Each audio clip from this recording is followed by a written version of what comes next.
survey what's out there. How do people learn this? What are the different resources? What do people who actually know something about it think about those resources? Because I think, especially for, let's call them like hobby skills, you have a range of qualities. So sometimes, like for instance, I'm somewhat of a critic of Duolingo, but like that's an example where if you did some research and you looked into it, you might come up with a different perspective on things.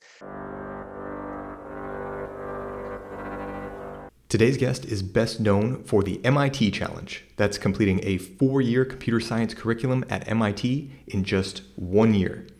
He's an expert on acquiring skills from drawing to speaking Mandarin Chinese, and his book Ultralearning dives deep into his toolkit for acquiring skills.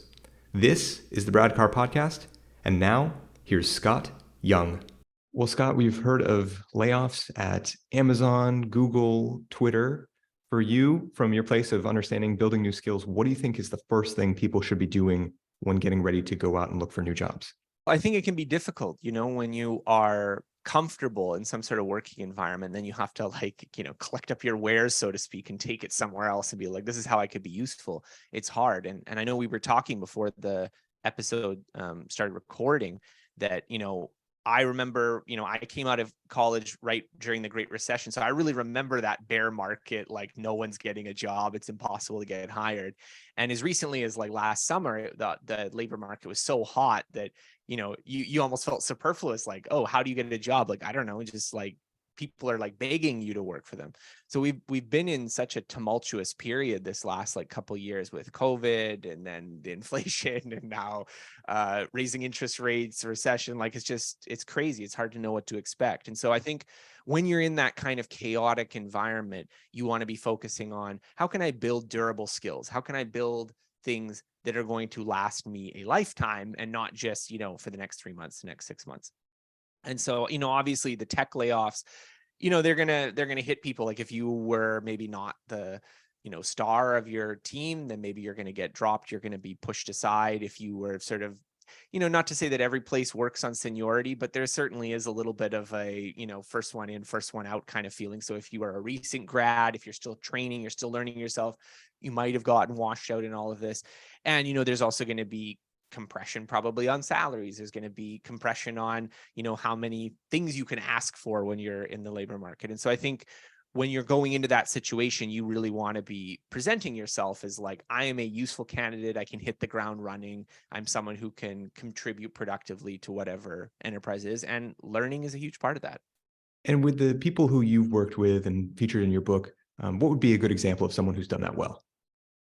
Yeah, so a good example I like is, and actually I'm good friends with him, is Vat Jaswal, and he was training to be an architect, and this was shortly after the Great Recession, and architecture it's like the apex predator of careers. The first thing that goes when you have a recession is people don't build giant buildings, right? Like they don't have the money, the interest rates are too high, it's like the tertiary predator that gets wiped out. And so the architecture field had just been like hemorrhaging employees. So there's all these people with a decade of experience and credentials who are, in the waiting. So if you are hiring anyone, you're going to hire back those people who are currently waiting. You're not going to hire someone who, well, I don't know how to do anything useful.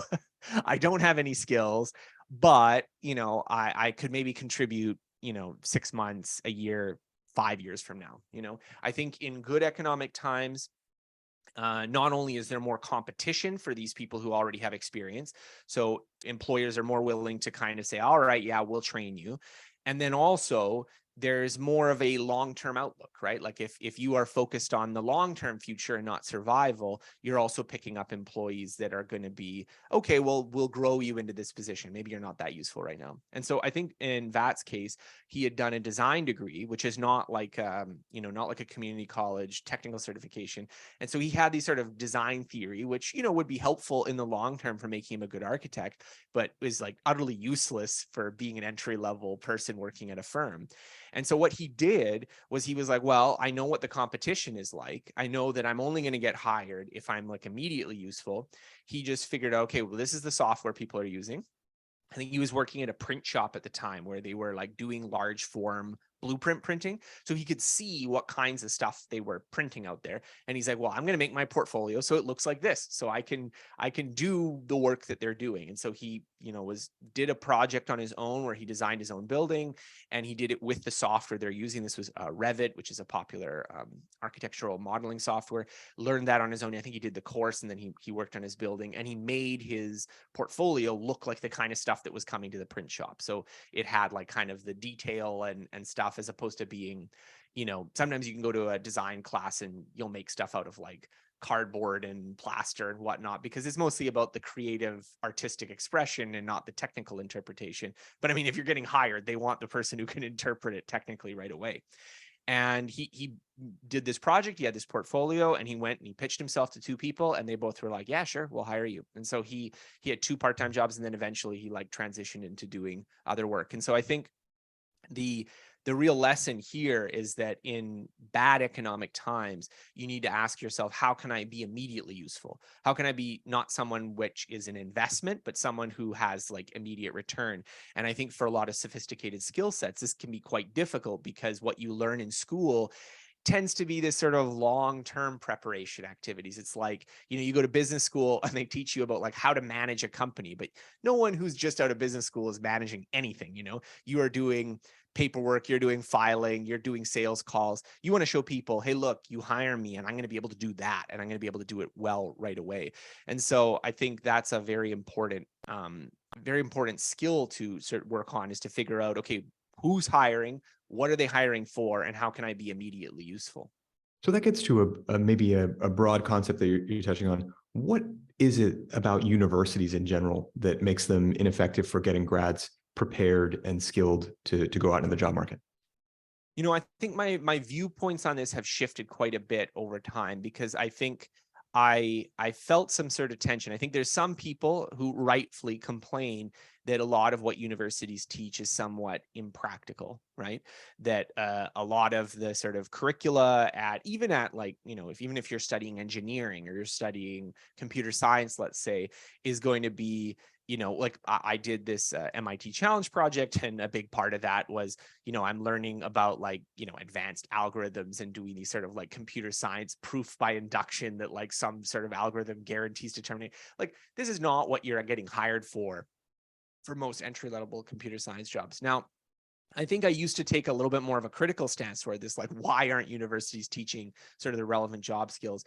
But now I see it again at this sort of trade-off level, that I think the difficulty is that to be an expert, to be someone who has sophisticated knowledge that they can perform well, so not, university grad, you need to know a lot of things. You need to have a lot of knowledge. And so given that you only have 4 years, and that, you have these classes, which admittedly, like, maybe you're sitting in a lecture and then you have a couple homework assignments. Like, it's not the same as, intensive 40 hours of constant work, of constant learning.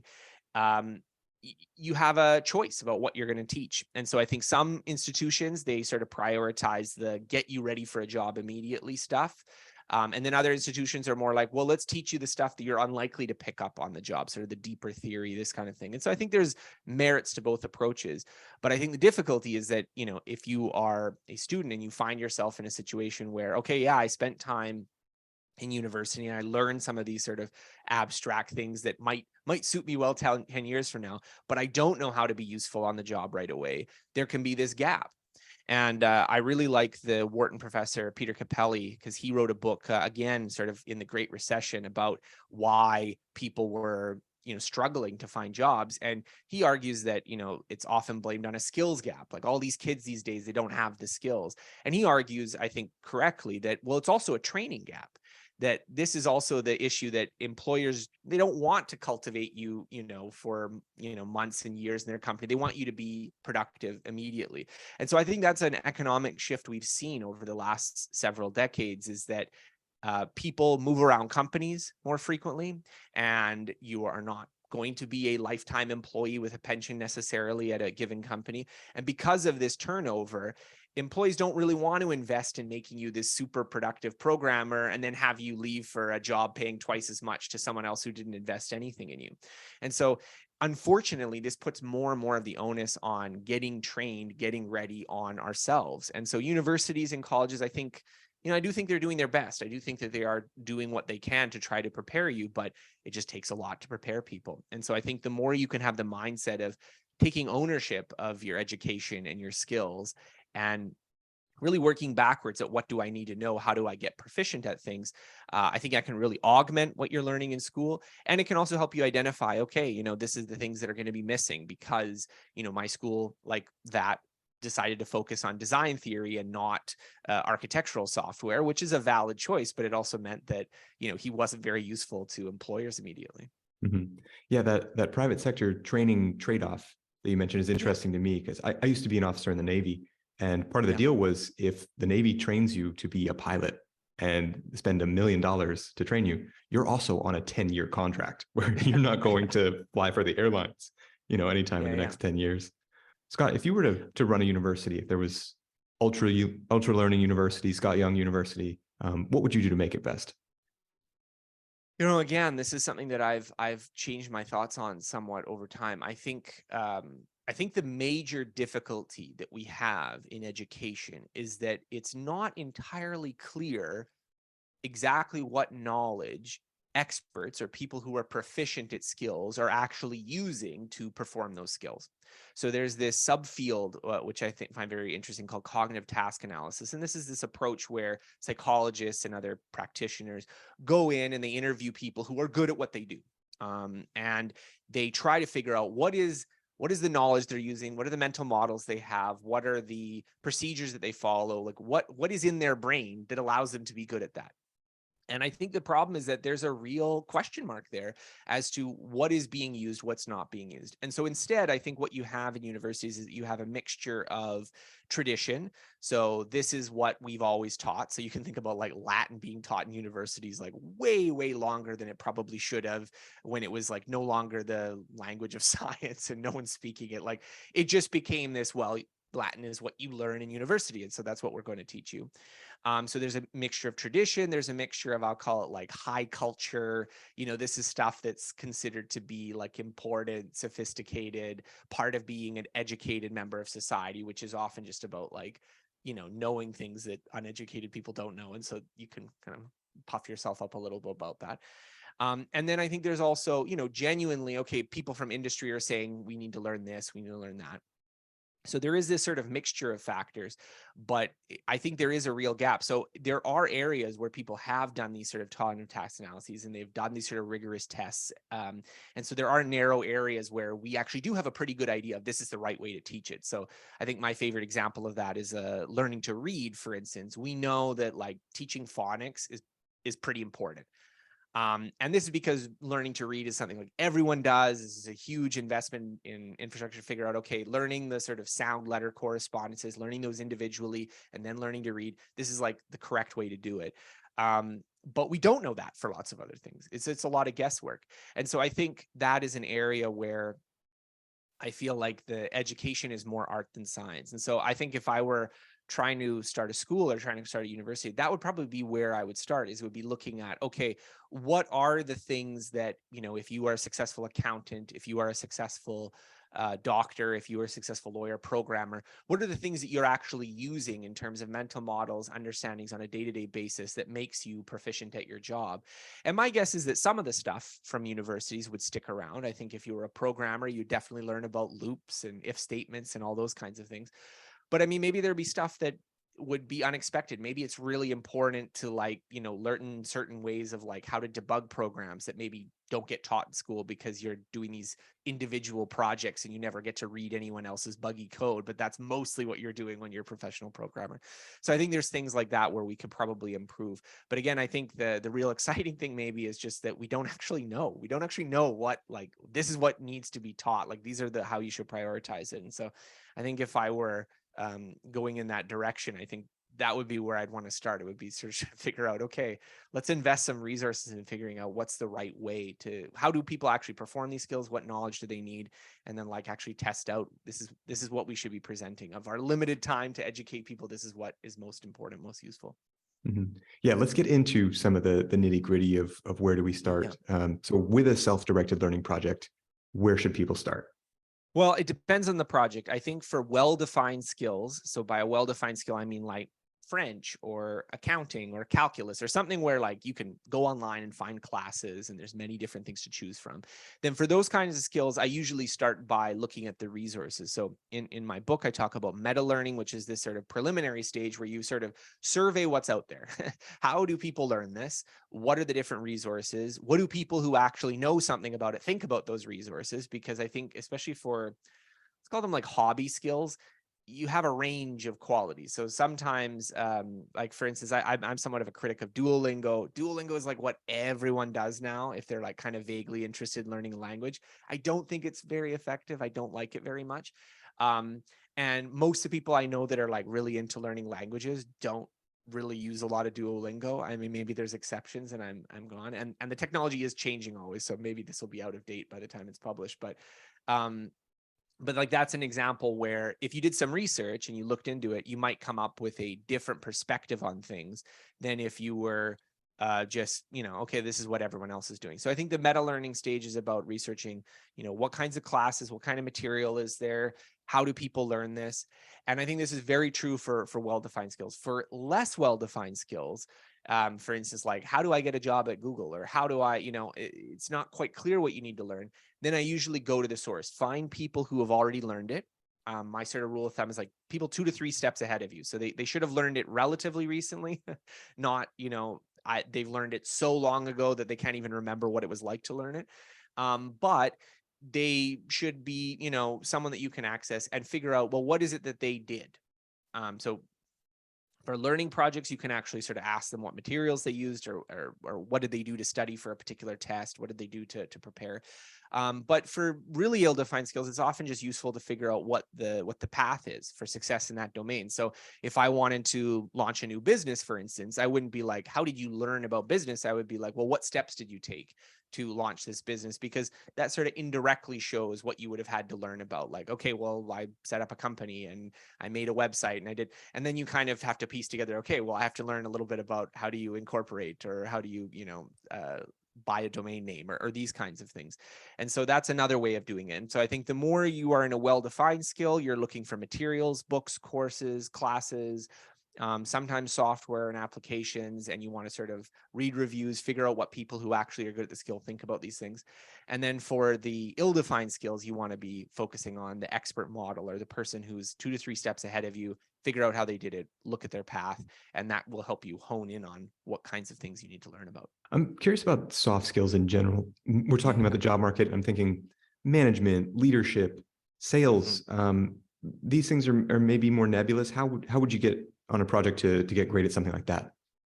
I think a lot of soft skills are things that you learn by doing them to a certain extent. They're less cognitive. I put it that way, that a lot of, I think, what you acquire when you do these skills is, first of all, kind of confidence for doing them. Because, public speaking, for instance, I would say public speaking is like 80% being confident on stage. Like, yeah, there is a technique to it. So I don't want to say everyone who's confident is a good speaker, but the major bottleneck is that people aren't confident doing it, right? And so similarly with like leading a project and doing these things, yeah, you can be a bad leader for sure. And I don't want to say that there's no technical skill there, but if you've never done it before, you never had any experience, often that lack of confidence, that lack of just sort of like basic familiarity is a bigger problem.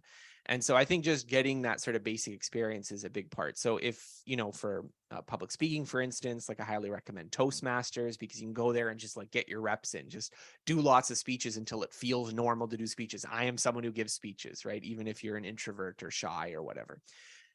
If you are trying to get into sales, for instance, like volunteer for a charity, doing like telephone asking for donations, like that will break you of the getting hung up, getting rejected. Be one of those people on the street that like stops passerbys and like, hey, can I get you interested in this charity or something like this? Because again, dealing with the emotional difficulties is most of it. No, it's not going to tell you how to be like an excellent, customer liaison for software, but it's going to give you that sort of basic confidence. And that's often what you need when you're in a job interview, so you can do like the actual job and get the actual training and skills. And I think, same thing for leadership, thing for these, is that you need to have the experience. And so I think this is why when employers and these kind of people are looking at soft skills, they're usually looking at your track record, right? When they look at your resume, they're like, oh yeah, this guy has led these teams and done these sort of outcomes over the last 10 years. So we'll hire this guy or gal for the position. And that's how it often works. And so it's not usually the case that like, oh yeah, I have this leadership certificate from the Institute of what, like no one cares about that, right? And I think that is because a lot of these skills are they're sort of tacit. They're things that you learn through doing them quite a bit. And so that's how I would approach soft skills. I think if you've already got that experience, or you've already got sort of that basic, I've given 10 speeches, then getting into the mechanics, then getting the like, recording yourself, giving feedback, focusing on your style, like this kind of fine tuning and stuff can be more relevant. But, if you haven't even done that, then that's sort of like that's kind of an advanced step. That's not really something you need to start with. So with these tasks, once we've done this sort of meta level stuff, and then we want to get into getting our reps, practicing, learning, taking feedback, what's the next phase of that look like for best results?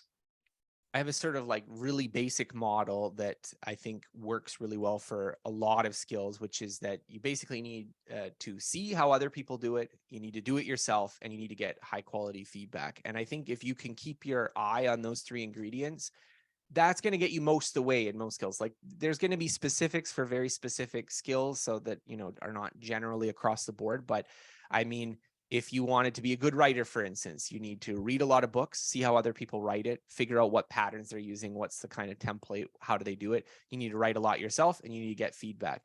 And so usually when someone's having a problem learning, I would diagnose the locus of the problem in one of those three things. Either you're not able to see how people who are good at it do it, so you're just guessing.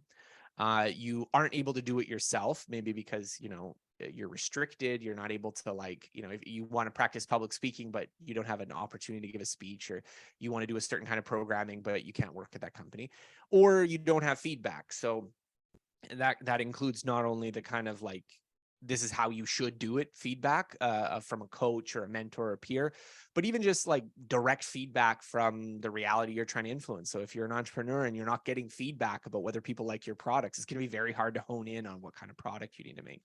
So I think if you think about it in that way, that would just be the sort of checklist to go through when you're evaluating some skill you're working on. Do you have those three ingredients? And if you don't, then it's going to be hard to learn something. Once we've got these three ingredients kind of baked in, we're going through our cycles, we're getting feedback. What comes next to refine it, maybe to course correct? One of the things that I notice that you talk to people about like mastery, for instance, and people want to be excellent, and they want to be really good at something. And I think there is an important distinction between skills that it's important to be good enough at, and skills where, you need to be kind of the best in the world. And I think that the reason for this is that as you get better and better in a skill, essentially you're making smaller and smaller adjustments. So each unit of effort translates to like less and less improvement usually.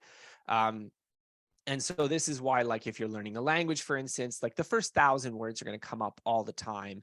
If you learn those and you're fluent with them, you can deal with a range of situations. But the 10,000th word doesn't come up that often. So it's the same amount of effort to learn the 10,000th word, but it's like much less useful than the, second or third most common word. And this kind of just tapers off. And so, I talk to people who will be, let's say learning a language, and they'll get in this kind of stuck state where they're like, well, I'm not as good as I'd like to be. And I think the issue here is just, you have to ask yourself, what do you want to really get good at? Because to get to past that point, once you sort of got into that good enough stage, then yeah, the only way you could do it is just doing lots and lots and lots of practice. So I don't think that it's that the ingredients change. I don't think it's that, okay, once you do this sort of get basic reps, there's like a totally different style of learning. It's just, you got to do way more of it, and you got to focus on increasingly minute corrections. Think about doing a class, like if you're doing some, test where there's a lot of material that's possibly covered, like getting to where you're getting 85% on the test is, not going to be so hard, but getting to a thing where you get 100% every single time is going to be harder, because you can't make any mistakes anymore. Right. And so I think that's true of a lot of skills.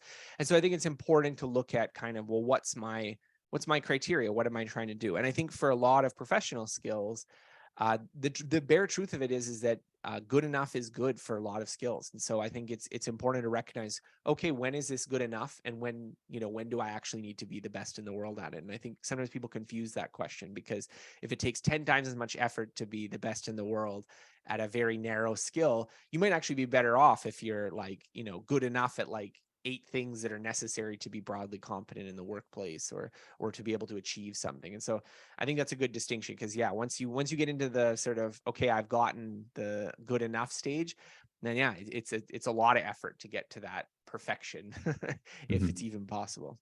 So when we've got to this good enough stage, Yeah. you've studied in your books a lot of folks who they do multiple projects like this, yourself Yeah. included. What do you do when one is over and then you want to get better at the next one? It seems there's an arc where the more of these sort of projects you do, the more capable you become at doing other things. I do think there's sort of some controversy in psychology about like how much does learning to do one thing, like if let's say I do a project learning French, and then how much is that going to improve me for learning Spanish, or programming, or salsa dancing, or this kind of thing. And I tend to be more on the idea that at the basic level, like, any words you learn in French are not going to help you at all for learning programming. Like there's going to be real weird coincidence if that's the case. Um, but I do think that the self-management skills, there's definitely some skills you have to learn about how to manage a project yourself. So it's about picking the goal, defining the timeline, setting up your schedule. There's certain reusable habits there, like if you were spending 5 hours a week and you'd figured out a system to get 5 hours a week consistently learning programming, then it's not that hard to transfer that 5 hours a week to learning French, right? So I do think there is going to be some at the kind of self-regulatory level. There's going to be some amount of transfer. But I think that the right way to think about it is that what we're trying to learn when we're learning this sort of approach is, what is an approach that works for you that allows you to regularly tackle new skills. And so that's the kind of scaffolding, and the content of the skills is going to be different each time. And so that is going to be, I don't think there is really a case that, because I learned French, I'm going to learn programming 10 times as fast. But if it's like, if I get my act together so I can learn French, then those same things should also help me with learning programming. And so I think that's really what you're focusing on when you're doing multiple projects, is you're figuring out, what is the way that I can get this learning done in my life. And especially because most of us spend a lot of our time in school, where a lot of that scaffolding is provided for us, there can be a bit of a deficit, I think, sometimes in that self-regulation. I mean, you know how you can take time to go classes, but for a lot of people, if they don't have an exam deadline, they have a very hard time motivating themselves to study. And so I think there is a skill there. There is a self-regulatory capacity of like, okay, how do I sit down and study this thing even though there's no deadline? And I think that's something that each person has to figure out for themselves through practice. With that too, a lot of folks who have talked about this sort of thing they mention energy being a thing. It's just they get tired of it, they get burned out, they get distracted. Yeah. What do you think people can do to manage their energy with learning new skills? I think sometimes when people talk about energy, there is the genuine just being fatigued. So I don't want to, and learning is mentally taxing, so that itself can be draining. But I think it's more related to enthusiasm and motivation, because sometimes the idea of learning something is different from actually learning it. And so one approach is just to focus on, okay, this is going to be hard, but it's important for me. So if I'm learning a skill to get a job, let's say, I don't necessarily go into it with the expectation of, oh, this is going to be like playing video games for 3 hours and I'm just going to, get enthralled by it. But I need to just set up a system so that I can do it. So in that way, it's like anything else that you kind of have to do in life, like a chore or exercise or something like this. Just try to make it as easy as possible for you. So set up your environment so that you don't have to like dig everything out, get everything set up each time. You can just go set fixed times in the day so it's consistent, and you kind of, okay, yeah, after work I do this for an hour, or I wake up and I do this for half an hour. I do this during my lunch break. Is consistent, so I'm not making this mental decision each time whether I want to do it or not. And so these are ways to sort of deal with these learning tasks that you kind of have to do. But if it's not something you have to do, if it's something that you are doing because you're interested in it, then I do think there is an important part of learning is to figure out, what's a way of doing this that makes me excited? What's a way of doing this that's fun for me? And so things like joining groups, social groups. Like that's a huge part of learning, because if you're doing it in isolation, often the motivation isn't there. Whereas, if you're learning to salsa dance, if you're learning to go to public speaking, and your friends are there and you're doing it, then, it's a lot easier. And similarly, I think for skills like, let's say, painting, or if you're learning music or this kind of thing, finding some outlet where you enjoy the activity is really important, because otherwise, yeah, if it's just a grind for some, and you've been grinding at it for a few months, yeah, you've gotten better, but you're not like excellent at it and this kind of thing, it's going to be hard to sustain that motivation. And so I think if it's not something you have to do, then you have to find some way to make it something you like to do. What do you think is the biggest pitfall that people deal with when going through these projects? Like, what's the big stumbling block? Well, I do think there is a tendency to bite off more than you can chew. So like you get really excited about something that has this like huge scope, and then you approach it, you work on it for like 2 weeks, and then you're like, oh, this is too much effort, and you give up. Like that's from interacting with people, that's the most common pattern of failure. Mhm. Is not really, oh, I tried my hardest and I couldn't do it, but just I started doing it and actually it's exhausting and I can't do it. And so this again goes to what I was talking about. This is why you need that scaffolding, and you need to learn how to create that scaffolding for yourself. I think this is particularly true for intellectually challenging skills. I think everyone has a certain cognitive effort threshold where if it's below that threshold, you can kind of do it for fun, even if it's not like the most fun thing in the world. So there's books that you would just read, and you can just read it. It wouldn't be that hard for you. But then if it gets over a particular threshold of difficulty, all of a sudden, okay, now this is effortful. Like if this is not on my to-do list, I won't do it. I won't just do it spontaneously. And so I think it's important to recognize, okay, if it isn't something I'm going to do spontaneously because it's mentally demanding, then I need to really arrange my schedule, my life around making it happen. And often those little periods of frustration or effort, they're often narrower than we think they are, So I think a real skill that people who are excellent self-directed learners have is sort of recognizing that, yeah, I'm going to suck at this for like a month, and it is going to be effort and work for a month. But once I'm past that, then I can actually just do it for fun. So I think, like, the amount of really smart people who've told me, oh, I could never learn programming, I think it's because they don't want to get through that 1 month where they can't do anything and it's really difficult, and like getting the software set up is like just a pain. But if they could get through that, and then they were like working on things to like make their life easier or that were personally interesting, I think a lot of people could do it. Similarly, for like drawing or learning a language is another example where, like, if you can't have any kind of conversation, learning a language is just sort of like this meaningless grind of like memorizing vocabulary and syntax and a few phrases. But if you can have like a 5-minute dialogue with someone where it's like about something that actually matters to you, that's super motivating. That's like, oh, great. This is awesome. If you can go on a trip somewhere and interact with someone who doesn't speak English, even if it's like, for 30 seconds, that's great, right? Like that's the reason you're doing it. And so I think that's a big sort of concept, is like, how do you get through that frustration barrier? How do you sort of define what that frustration barrier is, and how do you push through it is a big part of that. And so I do think that's a real part of the strategy. Some people, they get really obsessed, so they have this kind of like intensity and energy that they push through that period. Other people, the way they do it is they just, really make the surrounding difficulties as low as possible so that they can just really effortlessly engage with no expectation. So there's lots of different strategies there, but I think that's the identification of the problem, is that recognizing, okay, there's going to be this squeeze period where I'm going to have to struggle at it, not do that well. But then after that, I'm going to start to enjoy it.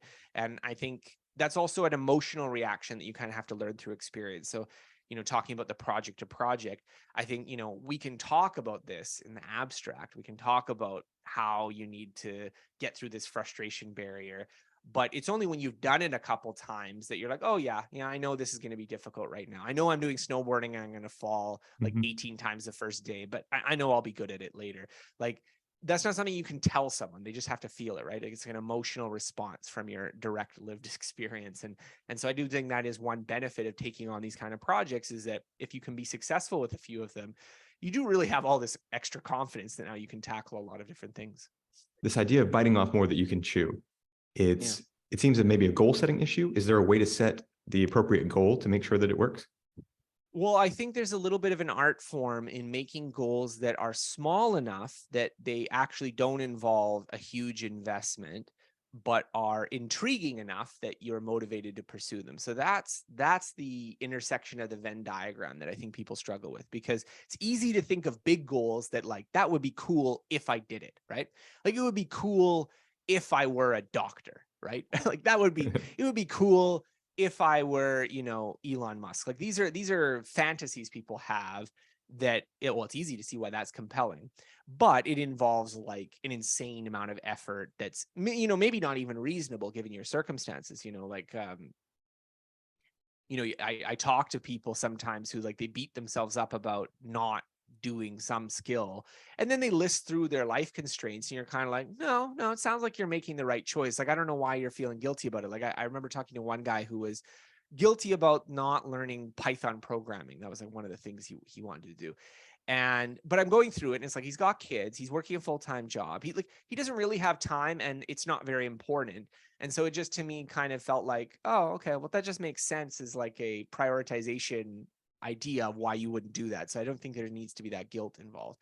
So for those kind of people, if you're imagining some really big goal and it just doesn't fit with your life, then the laziness is super rational. It's not like a defect. It's not like, oh, well, you don't have enough willpower. It's like, no. You just correctly assess that that's not a priority for you right now.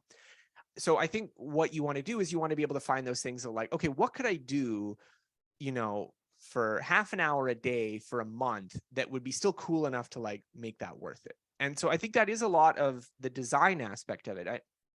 I spend a lot of time on these projects when I'm working on them on really designing the scope. Like what exactly am I going to be doing in that period of time? Because yeah, if you have a year, you can take in a big ambitious scope, but if you don't and you're not working full time, you really have to be quite focused. You have to be like, okay, this is exactly what I want to get good at. And I think if you don't get that, this is exactly what I want to get good at clear enough, you do often end up with these sort of disappointing projects where you spend a lot of time on them, but any of the things that you thought you really cared about, you never really got good enough at them to like be self-sustaining, and it's hard to sustain the motivation. So when someone's talking about like, oh, I want to learn programming, I very rarely say, okay, I just want to learn programming. Okay, sure, yeah, everyone needs to learn the basics, but if you were to say, I want to be able to write like uh the macro functions in Excel so I can like automate all my work. Okay, that is now a task that you can build up to that maybe, yeah, you could definitely do that in a month. Or I want to be able to make learn video editing so I can like edit some, family photo albums or something like this into a little display video. Okay, that's definitely something that you could do in a month. I think once you kind of constrain this focus down to an achievable goal, it's a lot easier to just go and do it. Whereas once you sort of, if you imagine it in this sort of broad terms, it's very difficult to set the scope that way where it actually makes sense for you to make that investment. Mhm. So, Scott, you've done so many of these sort of projects. You're around a lot of people who do. Yeah. What do you think makes a polymath, someone who's done many of these projects? I think polymathism is somewhat overestimated. I think a lot of people who look like polymaths actually have a few specialties that it looks like they're applying the same idea to lots of areas. So, for instance, like Da Vinci is the like classic Renaissance man where you like point, oh, he was so good at all these things, but he was mainly good at design. That was what he was mainly good at, was design. And that influenced obviously his paintings, his inventions, and some of these other things. And like that was sort of like a core skill that branched outward. And I think that's true of like, the irony. So this is like, again, superficial differences, but um, you'd be surprised how many people who are really interested in linguistics and languages are also interested in computer science. They have a lot more overlap than you'd think. Similarly, like Thomas Edison, the guy had invented so many different things, is like a fluoroscope for viewing x-rays, and the phonograph, the first audio recorder, and of course, obviously worked on the incandescent light bulb. But again, you look at it, all of them stem from him being really good at like novel applications of electricity. So I think that's the first thing I would talk about, is that even people who are seemingly polymathic in their abilities usually have some sort of core discipline or strength that they then just apply more broadly. So that's one way you can get over this sort of trap, is if you develop some sort of core skill or mindset, then often there's sort of adjacent applications that span a large area, and you're able to do that without having to like just become a totally different kind of person. So I think that's one thing I would focus on in being a polymath. And then the second thing I think is just you have to be someone who's broadly curious about things, that you want to know about everything, and you're okay being bad at things. You're okay going back down to the beginning and being like, oh yeah, I know I'm in my mid 40s, but I'm going to go and take this like class that I should have learned in high school. That's the barrier, I think, for a lot of people, is that they're not willing to step down from their current position of competency and be like, yeah, I know I didn't learn this when I was a kid. I'm not a good swimmer, for instance. I never learned to swim, but I'm going to be 50 and I'm going to be like flopping around in the shallow end of the pool. Like that is an emotional skill that you have to kind of cultivate, of being like, you know what, being bad at things is okay. This is interesting to hear you talk about now, because I'm starting to see other people through this lens. Like I was at a funeral for someone recently, and he Yeah. was a politician. He was a school teacher. He had a family. He was in the military, and now I'm seeing, oh, well, the through line was sort of leading and serving people. Like it looked like he had all these different things, but he had Yeah. this one thing that he was really great at. Yeah, and I mean, I think some of that is a natural skill. So some people do have natural skills. I'm definitely not on the camp that argues that everyone is blank slate identical, and if you fail to learn something, it's your fault. But I also think that some of this is cultivated ability, and I think it's just that if you, for instance, if you spend a lot of time learning math, then there's going to be things that are adjacent to math that are going to be easier for you to learn because you have all these overlapping components. One of my favorite examples of this is when we were doing the Year Without English language learning project. We went to Spain, and we had just started learning Spanish. We did do a little prep at home, but not tons. And we're meeting other people who are also they're traveling from other places. And we met these Italian people, and their Spanish was so good. And in my head at the time, the way I thought about it was, well, the Europeans are just so good at learning languages. They just, because it's so multilingual, they just pick them up effortlessly. And it was only months after and traveling to Italy that you realize, like, actually Italian and Spanish are super close. Like you could meet Italian people who would understand what a Spanish person is saying, basic sentences, without knowing any Spanish at all. And so, it's one of these things that, like, sometimes people pick up skills really quickly, and sometimes it's just that they're a genius or they're talented. I don't want to say that that never happens, but a lot of times it's because, oh, actually you learned this like super similar skill before, and there's quite a bit of overlap, and so naturally you're picking it up really quickly. And so another example of this is I had a friend who she got a master's in civil engineering, and she's doing like complex, like, fluid equations for water flow of these hydroelectric dams, and it's differential equations. It's like, this is complicated stuff, right? And she did that, and she was an expert at it. And I remember her telling me with a straight face that she took an intro programming class in university, and she was like, oh yeah, I wasn't smart enough to do that. And I was like, there's no way. There's no way. And first of all, I would just, my personal opinion is that computer science is, at least at the level taught in the university, is just actually objectively a bit easier than engineering and physics. But even if we just put that aside, there's no way that like a first year freshman programming class was going to stump this woman. But I think what happened is that, like a lot of people, she didn't have any programming experience. She goes to an intro programming class, and who's there? All the nerds from high school that like spent like 4 years programming or doing related tech stuff. And so of course they picked it up really easily. It made sense to them, and it didn't make sense to her. And so she's comparing herself to these other people and is like, oh, I must not be smart enough for this. So I think that's something that you really need to watch out for. We're talking about salsa dancing. People don't come to the class and say, oh, here's my dance background, right? They're just saying, oh, I've never learned salsa dancing before. So you make this sort of equation that you are the same as that person. And so if you're struggling, I should just give up. I'm not good at this. But it may be more like the me meeting the Italians. And it's like, well, of course it's a bit easier for you. I just need to work a little bit harder at it. There's nothing wrong with me. And so I think that's an important part of the, learning the adjacencies, learning the other skills, because once you learn more and more skills, you will find these overlaps. You will find this area where, like, if you know Chinese and you're learning Japanese, well, great, you already know most of the characters, right? Like, Yeah. it's not starting from zero. You're starting already from the middle of it. And so I think as you learn more things, you can get that advantage, that sort of compound interest of knowledge growth that's so important for learning, and we often underrate, and is often part of the reason why people think they're not smart enough, when really they just don't have the right background experience. Yeah, this is making me think of Malcolm Gladwell's book, David and Goliath. And he basically says that relative success compared to the people who are around you can predict how long you'll persist. So for that woman who you mentioned, if she's in a room with a lot of people who are very quickly picking up those concepts, she might not have that relative success, and then she might be less likely to persist. There's interesting research, a motivation I'm thinking of. I don't remember the author, but they have this. It's called big fish, little pond effect, or is it little fish, big pond effect? But it's this kind of idea of like your relative assessment of your ability. Because think about it this way, like, one of the ways that we're designed as creatures is that we're social animals. We understand that we fit into a niche, right? That, even the hunter-gatherer tribe, like, there'd be the guy who's really good at shooting arrows, and there's the guy who's really good at telling stories, and like, you figure out your role. You figure out the things that you're good at.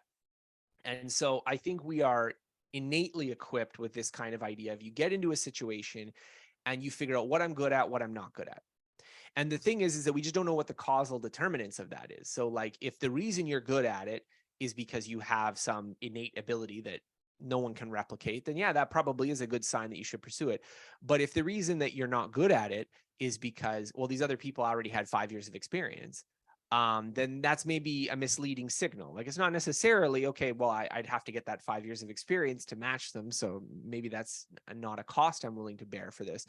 But I think it can be misleading, because people who have that prior experience can get themselves into situations where it just looks like they're really, really smart, but really they actually have acquired a lot of background knowledge. I mean, even just think about your ability to read, right? Like, we just take for granted, most people are literate. But if you were illiterate, you grew up in a society that didn't have writing or this kind of thing, coping with the modern world, people would just think, oh yeah, this person's not very smart, right? But it would have nothing to do with that. It's an entirely acquired skill. Like, until very recently, no one was literate. And same with mathematics. Like, I mean, if you have a, deep math education and someone's speaking calculus and you just understand what they're saying, yeah, it's not because you're super brilliant. It's because, well, you have all this knowledge. And so I think this knowledge-based approach, where you're focusing on, what is this background experience, that's the area that you can change the most. It's definitely the case. Some people have stronger spatial reasoning ability. Some people are able to, like, mimic the sounds of another language, like a parrot, and they don't require any instruction. And other people, they're going to have a thick accent, whatever language they learn. There's definitely prior abilities, but I think we can't underrate the role of experience. And that's the lever that we actually have control over. Scott, looking ahead, with now all the access to information that we have, you can just Google search anything. There's machine learning. There's more and more stuff now that's generative even. What do you think is the role of building skills as we go into a more technologically advanced future? Oh, it's going to become more important. I think that's the big mistake people make. You hear all this, like, oh, well, the AI is going to take our jobs. Like, this is like this line I heard. I remember I went to this retreat once, and there was a guy who was making this big claim that, like, well, now because of AI, like, there's no point in becoming an accountant. And I do think it reflected a misunderstanding of what accountants do. It was mistaking an accountant with a bookkeeper and just someone who just enters things in a file, whereas an accountant is someone who reasons with the things that come from bookkeepers. But I think it's the opposite. I think as we become more technologically sophisticated, the demand for skills goes up. You need to be more sophisticated, not less, to live in a world with artificial intelligence. You need to, because you have to work with these things now, right? There used to be a lot of jobs that didn't require that much training to be good at, but people still had to do them. And as those get eaten up, it's going to be the more sophisticated skills that you need, that require deeper understanding, that understand why the AI is breaking down in this situation. Like, that's the skill people are going to be paying for. And so I think we're in a situation where you need to know more. And I mean, you also mentioned the idea of, like, Google, and, like, you have information at your fingertips. The problem is that if you have information at your fingertips, but you don't know what to look for, it might as well not exist. And that's a problem of the knowledge that's in your head. If you don't have knowledge in your head, if you don't have this kind of scaffolding of understanding of how the world works, you don't even know what to look for. You don't even know what it is that you're supposed to be searching for.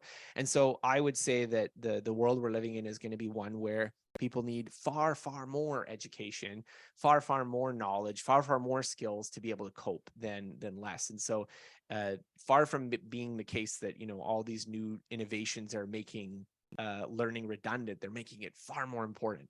And so this is a kind of, it's a scary prospect, because it also means that, there's more pressure on us to learn more skills, because we can't just, have a high school diploma, show up at the factory and just be guaranteed a good job and pension for the rest of our lives.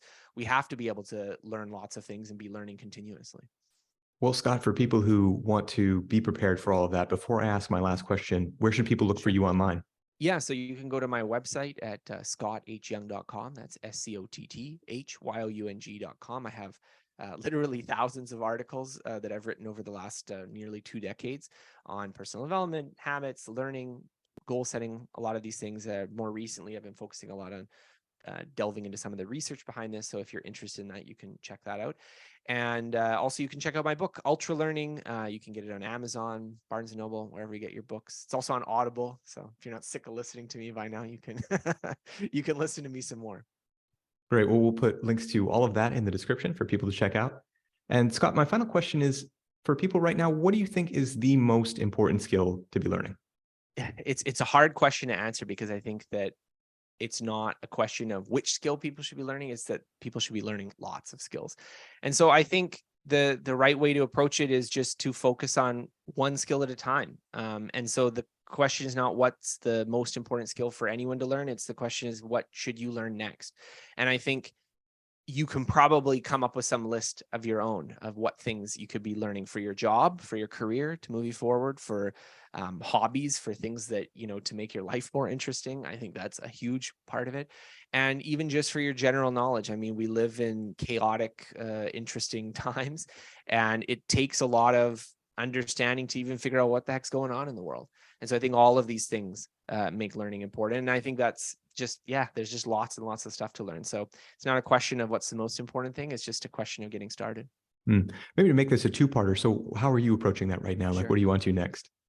Well, I'm currently working on a book, and so that involves an enormous amount of research. So, I just finished a chapter where I'm reading all the literature on creativity and, people's different understandings of that. And there's lots of other topics that are in the book. And I think, that's one thing that I've come to appreciate through doing this project is how much knowledge is out there. Like people are kind of like speculate wildly, like, well, I wonder what. Any question you can ask, someone has devoted their entire life to coming up with reasonable answers for it. And so I think the right attitude to have is not one of, oh, well, whatever, I'm not gonna, who cares about what those people think, is to sort of be curious about it. You can, for a very small amount of effort, acquire what it took, multiple people, sometimes hundreds of people, entire lifetimes of thinking and experimenting and researching and puzzling through it to come up with answers. And so I think we just live in such privileged times that, I can actually just type that in and get a few books and know what they know. Yeah, that's a beautiful way to look at it. Thanks so much, Scott. I really appreciate taking the time to Thank talk with you. me, and I've really enjoyed reading your book and learning from you. Thank you. Thanks for watching this episode. To help get more great guests on the show, be sure to subscribe.